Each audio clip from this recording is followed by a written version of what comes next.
கடற்பரப்பில் பரவியிருக்கும் எண்ணெயை அகற்ற உடனடியாக நடவடிக்கை எடுக்க வேண்டும் என்று மீனவர்களின் வாழ்வாதாரம் பாதிக்கப்பட்டுள்ளதால் அவர்களுக்கு நஷ்டஈடு வழங்க வேண்டும் என்றும் பல்வேறு கட்சிகளும் வலியுறுத்தியுள்ளன. மீஞ்சூர் நெம்மேலியில் கடல்நீரை குடிநீராக்கக்கூடிய அந்த திட்டம் இதனால் என்ன நிலைமைக்கு ஆகப் போகிறது என்கிற ஒரு கவலை இப்பொழுது உருவாகி இருக்கிறது. எனவே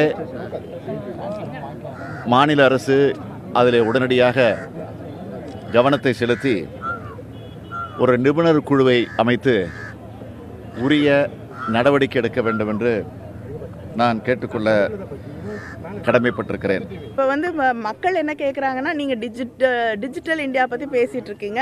இப்படிப்பட்ட ஒரு எண்ணெய் கசிவு நேரும்போது பக்கெட்டில் வச்சு மக்கில் வச்சு அவங்க நேற்று கவர்மெண்ட்டோட ஸ்டேட்மெண்ட்லேயே பக்கெட் வழங்கப்பட்டிருக்கு, மக் வழங்கியிருக்கோன்னு சொல்கிறாங்கன்னா இது எந்த நிலைமையில நம்ம இருக்கோம் அப்படின்னு தெரியுது.